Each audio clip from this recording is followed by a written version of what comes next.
everyone. God bless you today. Such a great day in the Lord. I am so glad that you have tuned in to this broadcast. It's good to be back with you. I am Carolyn Hunt, and welcome, welcome, welcome to this segment that we have right here. You know, it has turned cool outside, and I am loving it. This is a good time for you to get your hot chocolate, get your coffee, or whatever you like to drink, and sit down and listen to what we have to say to you today, because this is a great broadcast. I've got two great people right here with me that's going to share information, and I'm going to make some special announcements to you that you do not want to miss. And this is some great information, like I said. So go ahead and get your coffee, and go ahead, as I introduce them, go on and get your coffee, your tea, and sit down with us, because you do not want to miss what's we're going to be sharing with you today. I want to first of all introduce Mr. Hunt. You know him. He's on the broadcast with me many times, and pastors a Walk in the Word Church right here in the city of Monroe. And then again, Dr. Sizer, Dr. Montek Sizer, the Executive Director of the Northeast Delta Human Services Authority. He was on the broadcast with me earlier, and so now we're going to continue our dialogue and our conversation, because we've got some things that we want to share with you today. But before I do that, I want to introduce to you the organization that he's over, the Northeast Delta Human Services Authority, because a lot of people say, well, what is that? Well, I'm glad you asked.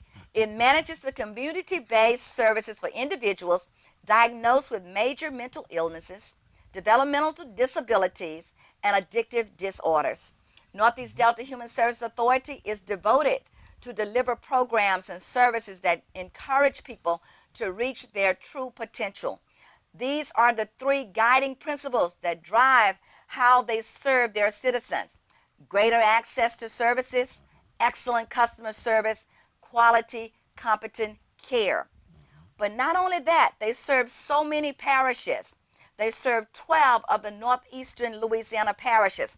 Caldwell, I'm down in East Carroll. I know you know who they are. Franklin, Jackson, Lincoln, Madison Parish, Morehouse Parish, Ouachita, Richland, Tensall, Union, and West Carroll. Now, I know we covered all of those parishes for those of you that are watching, because many of you tell me when you see me in the community that you are watching the broadcast. So God bless you today for tuning in. So we're going to start right now once again with Dr. Sizer, because I want him to begin to tell us a little bit about Northeast Delta, some of the things that are taking place in the community, but mostly what's coming up now. Well, thank you again for being here.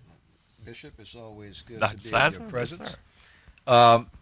We're basically the safety net for mental health services, addiction services, developmental disability services, and prevention services in Northeast Louisiana.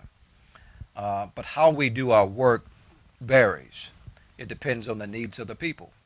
Because what we recognize is that traditional governmental services is not sufficient to help us meet the needs of the people of our region. And we also wanted to make sure that we went outside of Ouachita Parish. Not that Ouachita is not needing services, because certainly it needs services, but there are other parishes that have been neglected for a long time. Mm-hmm. So when you identify access, it was our responsibility to make sure that every parish in this region had an opportunity to be able to benefit from goods and services that we offer. And we have tried to do that and to make sure that people have that opportunity, because it's important for us. Because again, we have a responsibility to help those who can't help themselves and those who are trying to help themselves. And so we recognize also that what we offer is good but still not sufficient, depending on the needs and issues that they are faced with. And so it's incumbent upon us to work across governmental lines. It's important for us to work in nonprofit organizations, faith organizations, business organizations, because the needs of the people that we see are complex.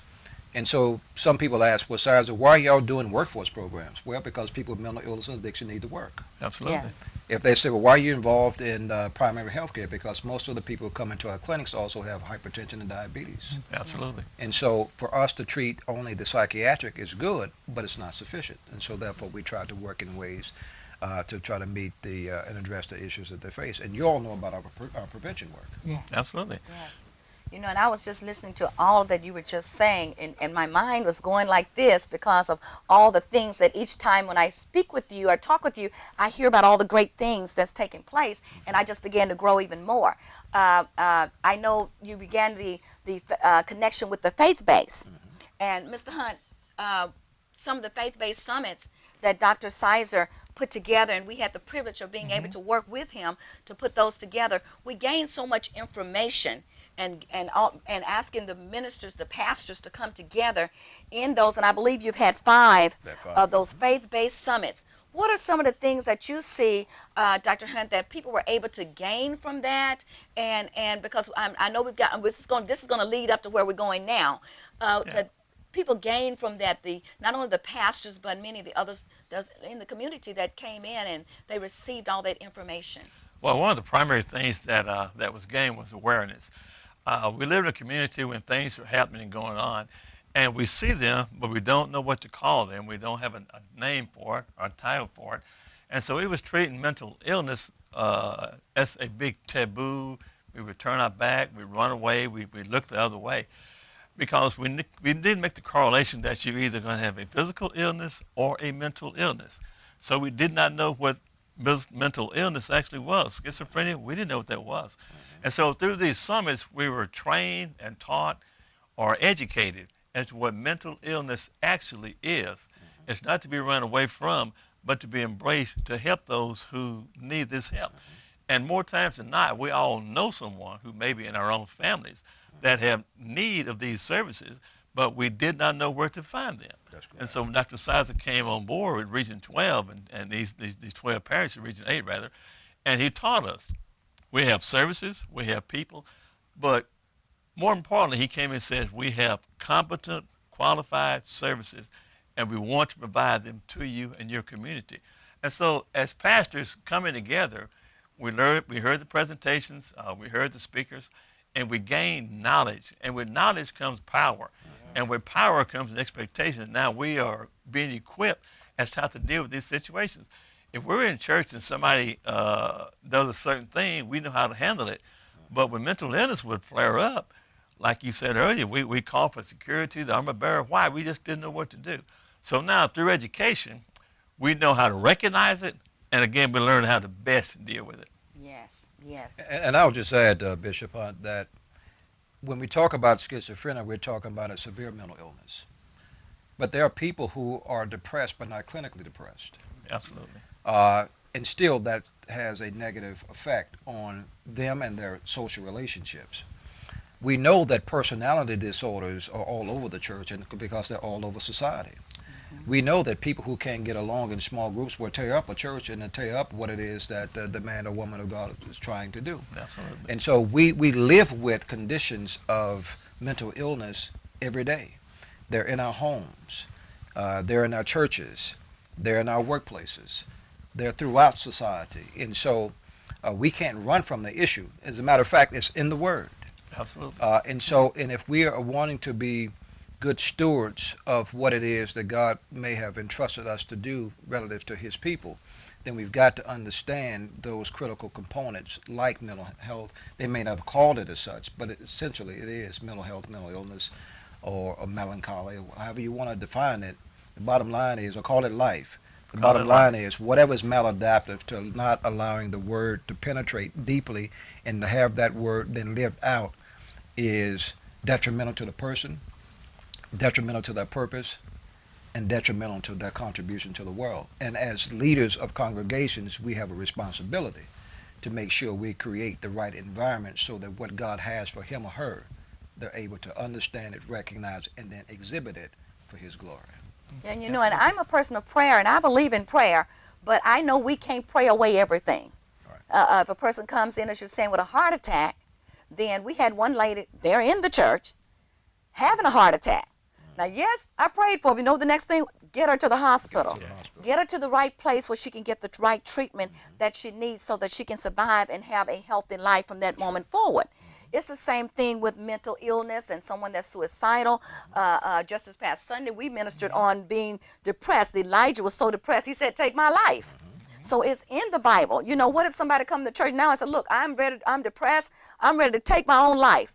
what are we going to do? Just stand there, and pray? It took God to intercede in that. That's right. But we've got, like with the Northeast Delta Human Service Authority, you have all those services in place, all those clinics that if we just got the right information, we will be able to refer those persons to the clinic so they can get the right help. They can get what they need even after we pray for them and everything. So we to minister the word of God, as both of you know, we get the training that we need, whether it's studying the word of God or mentoring from our pastors or going to Bible college or whatever. We get what we need. Well, to be able to service persons that have mental illness and addiction and disabilities, we have to have the information. That's right. We have to be trained in those areas. Readiness. Readiness. We have to have the readiness to serve our people. Right. And beyond that, not just the one who has the issue, but it now affects the whole family. That's right. And what affects the family will ultimately affect the church. And so we've got to focus back down upon these people to help them, which may be in our own families. If not, you have a family that suffers, which contributes to a church that suffers, which contributes to society that's going to suffer. And so we can no longer turn our back on the issues and ignore them and just pray that they go away. Now we have instruments, we have tools, and we have knowledge on how do we help people to help themselves. And we thank you, Dr. Sizer, for bringing that and bringing about this awareness to us who did not know. We've seen things happening for years, but we just didn't. Like one preacher told me, he said, when you don't know, you just don't know. And so we want to thank you for education and awareness in this area. Well, I certainly want to thank you all for being part of the willing, because part of the challenge is having men and women of faith to embrace difference, not anointing, because God blesses all of his children in a way. And so what you recognize is that one does not necessarily have to be a pastor or a minister or this. They can be a good doctor. That's right. That's ministering in their gifts. Absolutely. And so when you have a need and that person is able to minister in that gift and that person recognizes that they didn't give themselves that gift, that's right, then that's unto God. Unto God. And so when you have that connected in a web of relationships based on brokenness, wherever we find it, then we can refer it through our network so that the person can get what they need, and that creates that Belov Society, because it's meeting a person where they are and helping them get to where they need to be. Because if somebody is suffering in their faith or suffering in their quest to understand and know God, well then the referral is made to a faith institution for faith communities to do that part. That's right. Just as if somebody is struggling with mental health or addiction or hypertension or diabetes, well, you refer that out. You can pray while you're referring. Absolutely. Because I haven't met a pastor yet, if their chest is starting to tighten, yes, sir. that they refuse cardiac help. No, they're praying, but they're also saying, somebody call 911. Somebody call the doctor and get me some help. Someone help.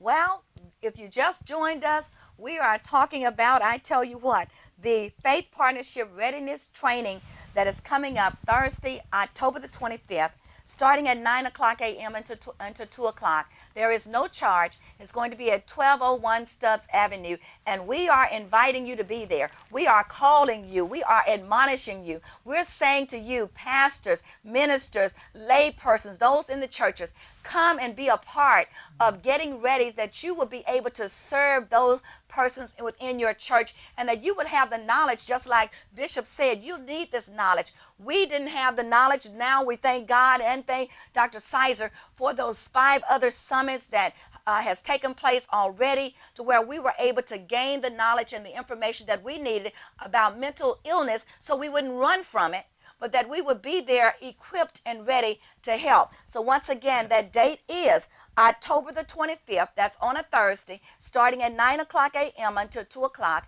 at 1201 Stubbs Avenue, right here in Monroe. There is no charge. Come out. We will be looking for you, and I guarantee you, you're going to be glad that you gained this information, that you got this knowledge. And Pastor, if you're saying, I've got something else to do, I want to tell you, stop. Take the time and come and be a part of this, because this is going to help your congregation. This is going to help you to better serve those that God has, the sheep that God has put under you, because you really don't know what all is sitting in your congregation.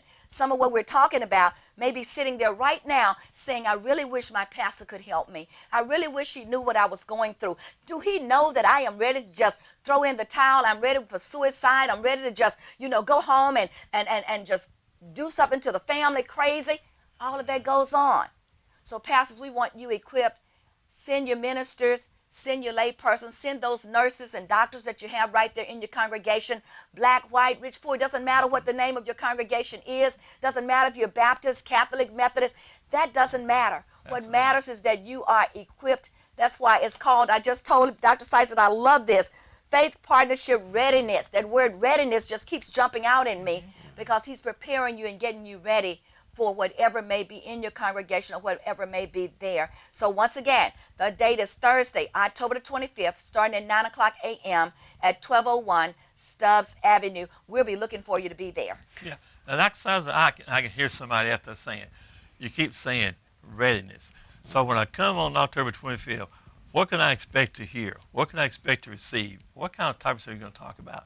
Can you share with us just a little bit about what the event's going to entail? Yeah, readiness is a process. Okay. You've got to have knowledge, wisdom, and understanding to be ready to act in accordance to the need. Okay. And so it won't be when you're ready after a couple of hours. Okay. Readiness entails information, testimony, research, small group projects, hearing from the members who will be there, and casting a vision as to what the region can be and what role faith plays in that overarching vision. And so this is a process. It's not something that will be resolved overnight because the issues that we deal with didn't originate overnight. And so it is a continuous process. And I'm glad you asked that, Bishop, because that's one of the challenges that busy people have, is that they want to answer right away. Mm-hmm. Pastors, you want to answer right away, but you know your own walk. You didn't get an answer right away, or if you did get one, it took you a while to walk into that answer.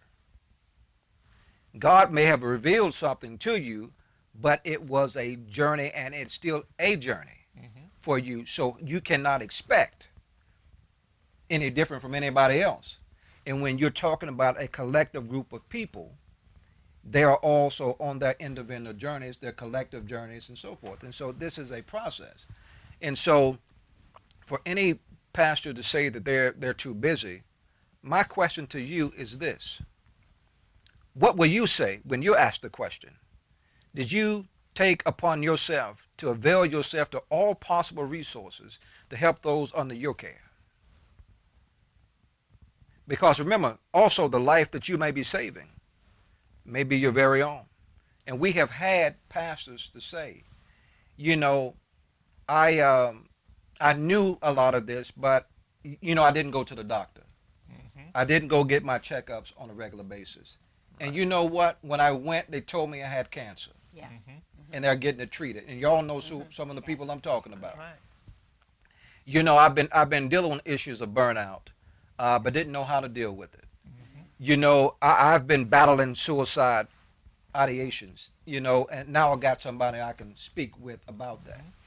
You know, because if you think about this, most senior pastors have already gone through significant problems. Absolutely. Right.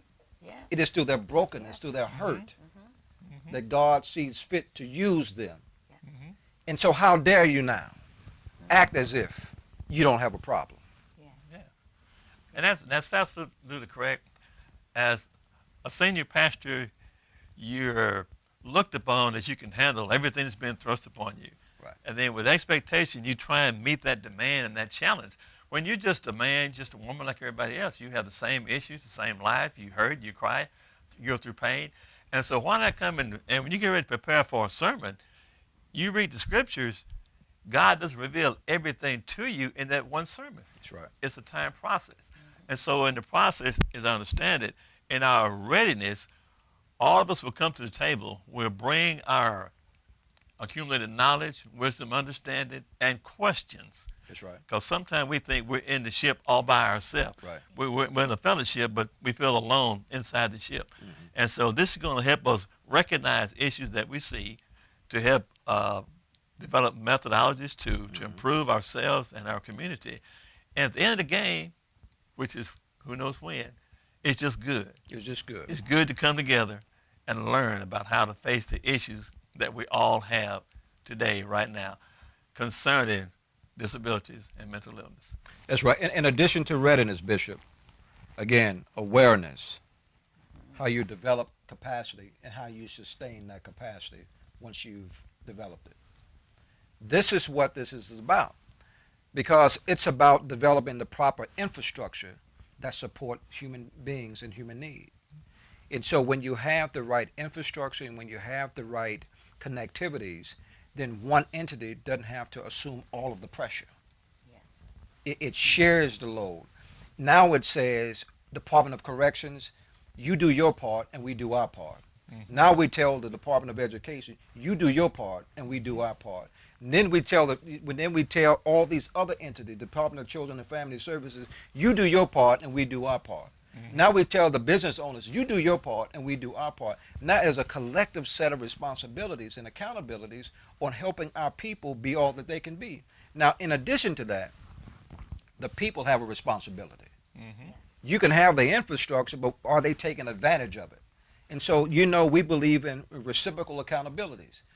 We can do all we can to create the space and the environment, but they also, meaning the people, have a responsibility for taking advantage for what we give, because they too will be accountable. That's right. For what it is that they have before them and choose not to. Now, that choice is limited for somebody with a mental illness and or addiction. That's right. That what makes it different, because it becomes a brain disease or biochemical process, which is a little different from sin. Mm-hmm. Right. Now, but when you've got sin, plus a biochemical process like mental illness or addiction, Mm-hmm. plus demons, plus this or that, then Yes. you've got a complex set of things that Yes. you got to work with. Yes. Absolutely. And this is why men and women of God can't do it alone. Can't do it alone. You have to rely on Yeah. all of your assets and resources that's available to you. Yes. Being a senior pastor for many, many, many years, I come to a startling revelation. I don't want to do it alone. Right. I was reading something No, you don't. back here a few days ago, and we put a lot of credibility in the Surgeon General Yes, sir. and what the Surgeon General says. The Surgeon General said that you could not combat mental illness issues without the faith-based community. right. That's right. So we have the word, pastors, from the Surgeon General. The guy's got a number on all the cigarettes and other places, and he's saying he can't do it without you. Dr. Sizer said it. Government cannot do it without you. And so the only thing left is for people like you and I and us to step up to the plate, learn all we can, while we can, as often as we can, that we may do the best that we can to do and empower those who God is entrusted with us to. And so it is incumbent that we make these things happen. It's really not an option, because when you know to do better, then guess what? You're required to do better.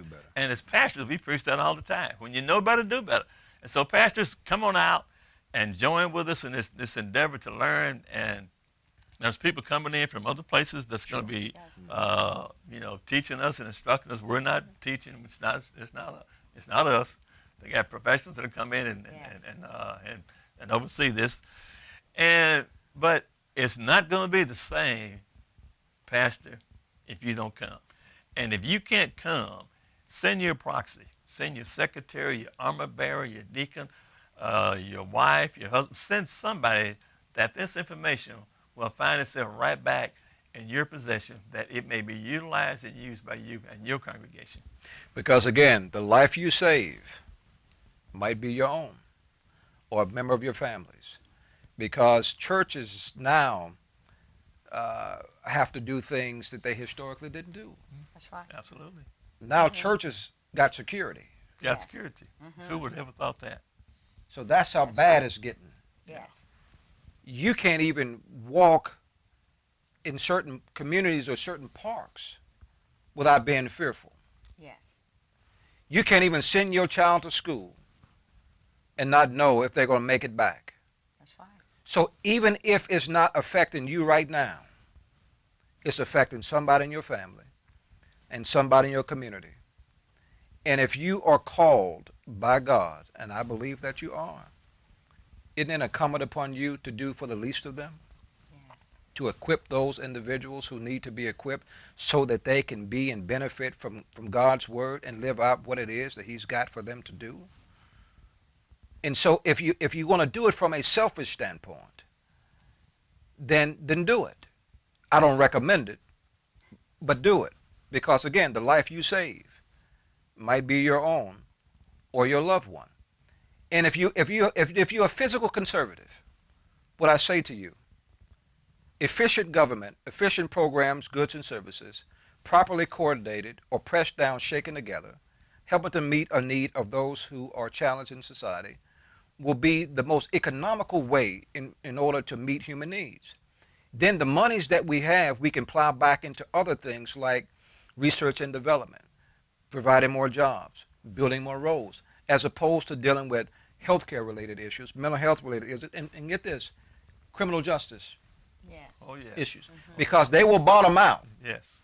on our streets, in our hospitals, in our clinics, or in our prisons. Yes. That's right. Well, as Dr. Sizer said, this is going to be a great time of readiness training and learning. Bishop and I are going to be sitting right there along with you learning so that we can better serve our congregation and those people that we come in contact with on a daily basis in the schools, in the community. You want to be their pastors. We're looking for you. Look for the letter, look for the email, look for the phone call, and listen and come. You want to be a part. Once again, that date is Thursday, October the 25th. This October the 25th on a Thursday, starting at 9 o'clock a.m. until 2 o'clock at 1201 Stubbs Avenue. That's right there, the Walk in the Word Church, 1201 Stubbs Avenue. There is no cost. Come out and do what we're going to do, and that's learn from these speakers, these well-trained speakers that's going to come and share with us and receive this information so that you can go back and serve your congregation in an even better way, because you will be equipped, and those in your church, I know that you will begin to help equip them as well. So once again, that date is Thursday, October the 25th, starting at 9 o'clock a.m., 1201 Stubbs Avenue, right here in the city of Monroe. Dr. Sizer, God bless you. Thank you so much. I'm looking forward to seeing you on the 25th. Bishop, thank you as always. It's always good to see you on the set with me. God bless you. We'll see you next time on Faith to Believe.